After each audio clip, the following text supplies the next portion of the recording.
welcome to the Sound and Marketing Podcast. Today we conclude our interview with a couple members of the team at Studio Resonate. Miya Kanzaki is an Associate Creative Director with Studio Resonate. She helps lead creative for innovations like dynamic audio, voice ads, and podcast advertising, and creates and presents narratives to educate advertisers on the power of voice and audio. She's also a creative lead on campaigns for Unilever brands, including Lipton, Magnum Ice Cream, and Dove. Brian Ostreicher is their Senior Manager of Sonic Strategy. He has designed audio for some of the largest brands in the world, including Samsung, Microsoft, Amazon, Disney, McDonald's, Toyota, Coca-Cola, Pepsi, GE, and Activision, to name a few. We join the conversation as the team discusses some pretty cool projects that they are currently working on. You've been doing some very cool things. Like I talked to Steve Keller in my first season about the Propel water, which was really, really cool. Do you have any other things that either are coming down the pike that you can talk about, or something that has been happening or has happened that's really been transformative? I think that the stand for sonic diversity is definitely, I will let Brian, take the stage on that one and speak to that, because it's just, like we were talking about before, something we're just so proud of and think is so important. And I think it makes us all feel good, about what we do too, the fact that we can be involved in an important initiative like that. Absolutely. Yes, please, Brian, let's talk about that.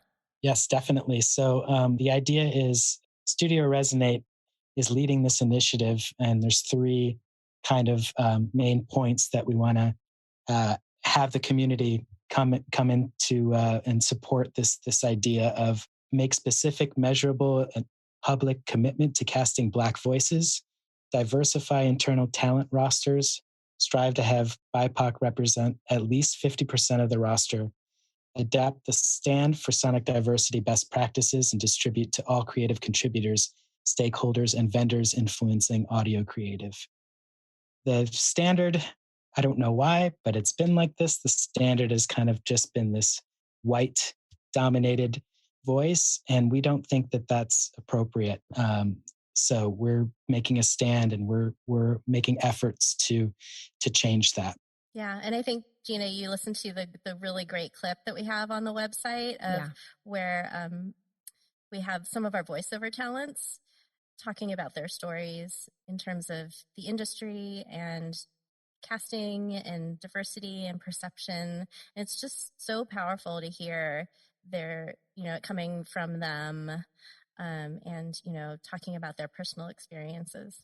Not to get too political, I'll try not to get too political, but I feel like in the past several years, especially in this past year, we have realized more than ever before how divided we are. The country is just so different.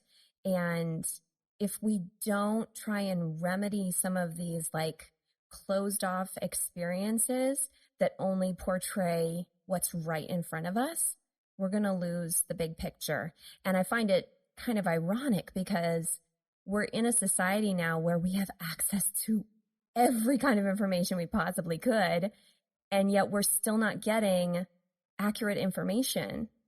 I don't know. There's a lot of work to be done for sure. And as I was telling you guys before we started recording, I want to figure out how I can help with diversity in my little tiny bubble of audio that I'm in. Obviously, I'm a white female, so I can't fix that part. But I really hope that we're getting more of the big picture. And I want to be able to portray more of the big picture.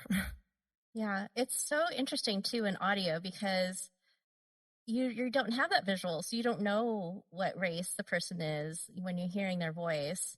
And it, again, going back to theater of the mind, it's about how that person's perceiving it and tapping into their previous life experiences, and that kind of steers them towards what they think about this person talking. It's just so interesting. Like, I'm sure the people listening now are like thinking about, wondering, they I don't know if they know that I'm Asian, or, or that I'm short. I don't know. I have dark hair, so that part of it is another layer almost to the diversity work that is different from, when we're thinking about just other types of media. And it's definitely something that, Roger Gurman, on our executive creative director, and Steve Keller are diving into that territory to see what it means, in terms of like casting, like how does that, every individual perceives voices differently. So how do we make the right choices in terms of like amplifying diverse voices and, that kind of, so this is all new and things that we're thinking about and exploring, and it's really exciting.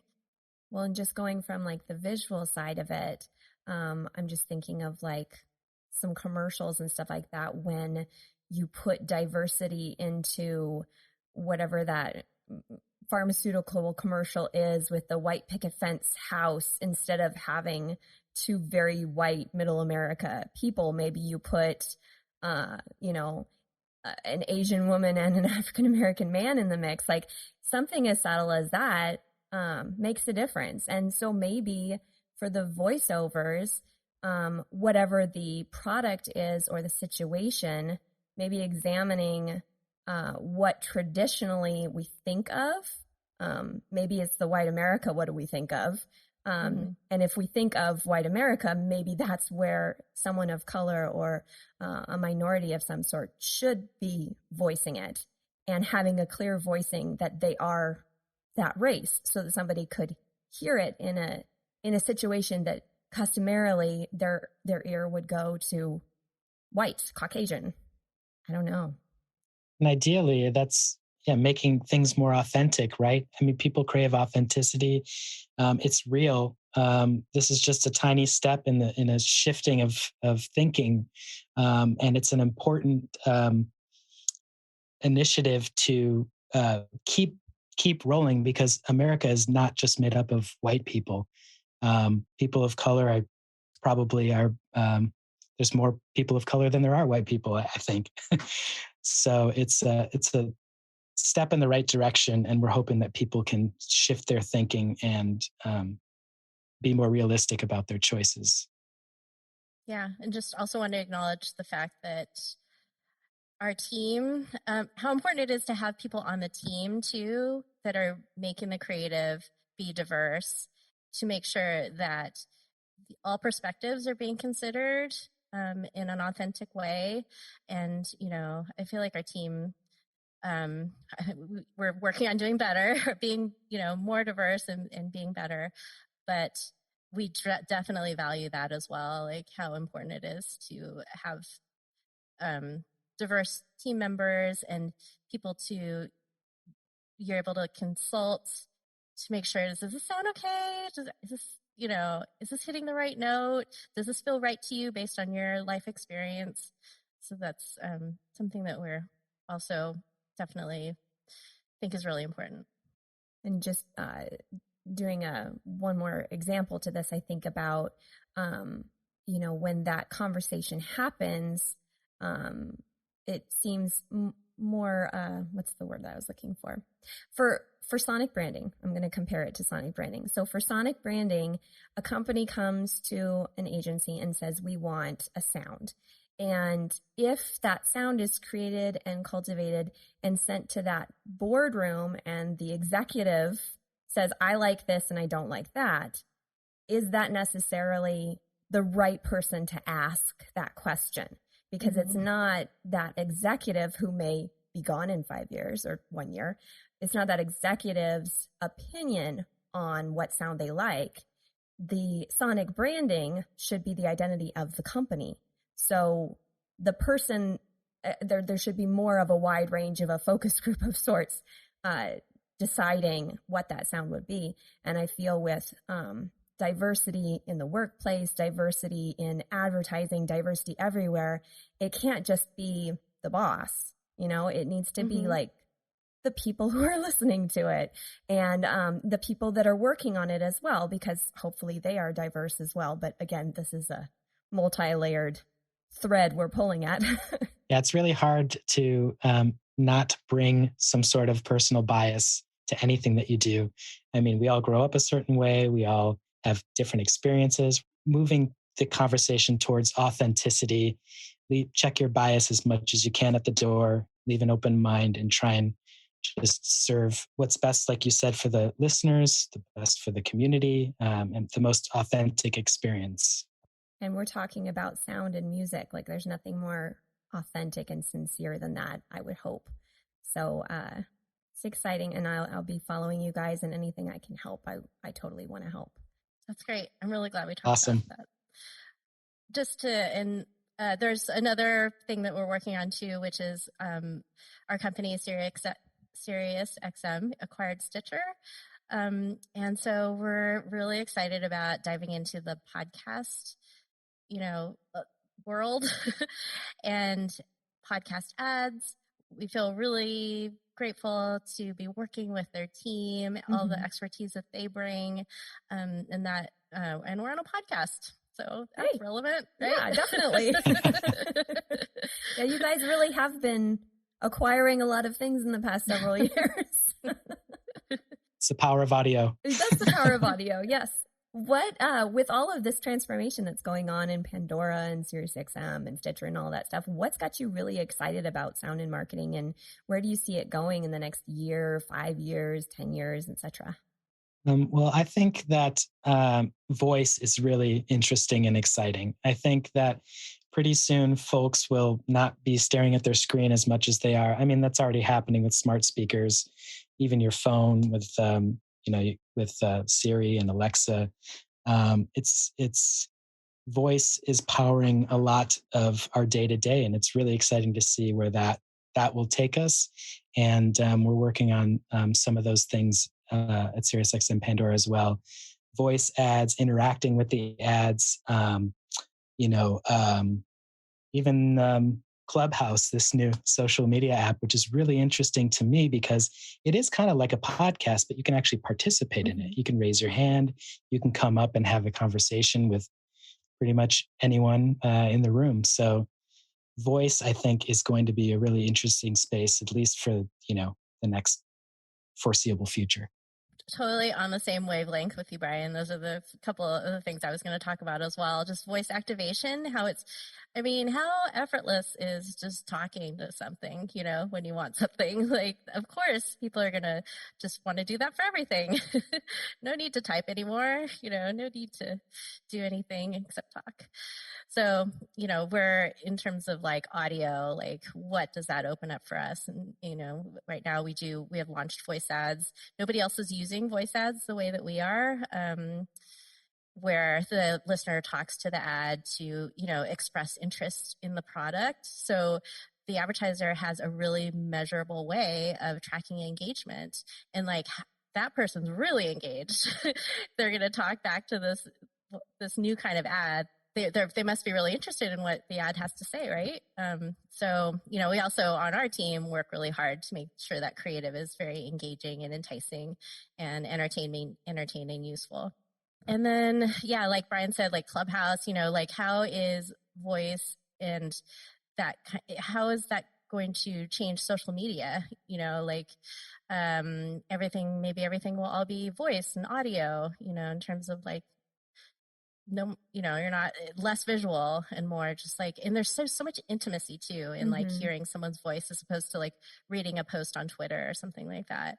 And then just the level of intimacy that something like Clubhouse provides, where you can actually talk to these people that you like follow or are interested in or want to learn from. And it's that like one-to-one interaction, that it feels a lot more personal.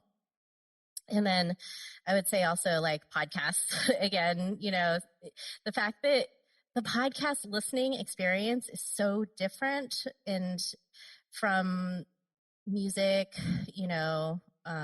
radio, streaming music, radio, where, you can listen to music and be like multitasking or, but with a podcast, you really have to be focused, and your mind is like a sponge and you're just soaking it all in. And, think about like advertisers within that, or if you have like a host that people love, and then they're talking about a product and, they're going to be likely to try the product or be at least, the message is going to get through.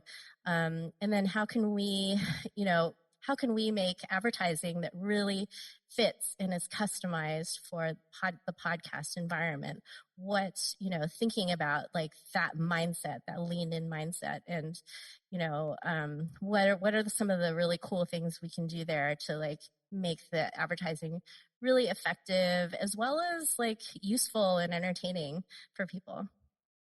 Human beings, no matter who you are, if you're a human being, you're wired for storytelling. Storytelling, we've been told stories since we were little kids. And, that's the voice is such an intimate thing, like Mia said. So there's just so much, again, authenticity.